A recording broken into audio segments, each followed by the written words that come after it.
সাইদ মারা গেছে, ইন্না লিল্লাহি ওয়া ইন্না ইলাইহি রাজিউন। সাইদকে আল্লাহ বেহেশত নসিব করুক। একজন মানুষ মরে যাওয়ার পর তার হাজারটা দোষ, হাজারটা অপরাধ থাকলেও তাকে নিয়ে কিছু বলাটা মোটেই শোভনীয় না।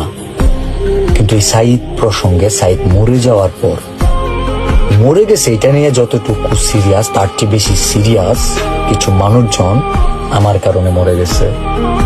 আমি কেন টাকা দিলাম না? সে বাঁচবে কি মরবে সেটা আল্লাহ ভালো জানে। ডাক্তার কিভাবে 0% নিশ্চয়তা দেয়?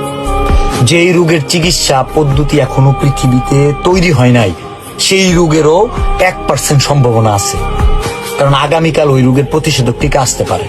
কিশোরগঞ্জ গেলাম, আমি আঙ্কেলকে বললাম, আল্লাহ যদি 30 লাখ টাকা দিয়ে না বাঁচায়, আপনি 30 কোটি টাকা দিয়েও বাঁচাইতে পারবেন না।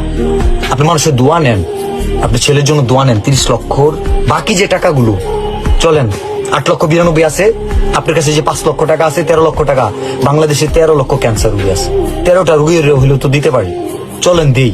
মানুষের দোয়া নেই কিন্তু নিতে পারি না, কারণ নিতে দেন নাই। আমি এইটাও বলছিলাম, আমি স্ট্যাম্প করে দিব, আমার কাছে 45 লাখ টাকা জমি আছে, যদি এই 30 লক্ষ টাকার চিকিৎসার এই টাকা শেষ হয়ে যায়, পরে যদি 1 কোটি টাকা লাগে, যদি তুলতে না পারি, আমার জমি দিয়ে দিব।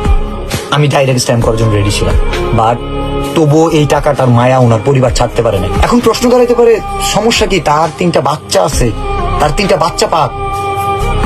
আমি যদি বলি এই 3টা বাচ্চার কথা ভাইবে চিকিৎসা করায় না, আমি এখানে ভিন্ন একটা জিনিস দেখছি, যে এইটা সাধারণ চোখে আপনারা দেখেন না, যে টাকা জমাচ্ছে, সে তার পরিবারের বাচ্চাদের কথা চিন্তা করে রেখে যাচ্ছে। ভাই আমরা এতিমদেরও ভালোবাসি, কিন্তু বুঝতে হবে মিথ্যাচার করে তো হবে না কিছু।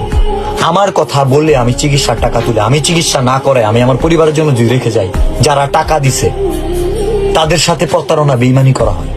আপনি শুধু 3টা বাচ্চার প্রেমে পড়ে যেতেছেন, আমি আরো বাংলাদেশে যতগুলো এই 3 বাচ্চা আছে সবগুলোর প্রেমে পড়ি। যতগুলো বাবা মারা যায় সন্তান রেখে, তার স্ত্রী রেখে, প্রত্যেকটা পরিবারের কথা আমি চিন্তা করি। যেটা দরকার সেটা হচ্ছে ইনসাফ, আত্মসন্তুষ্টি।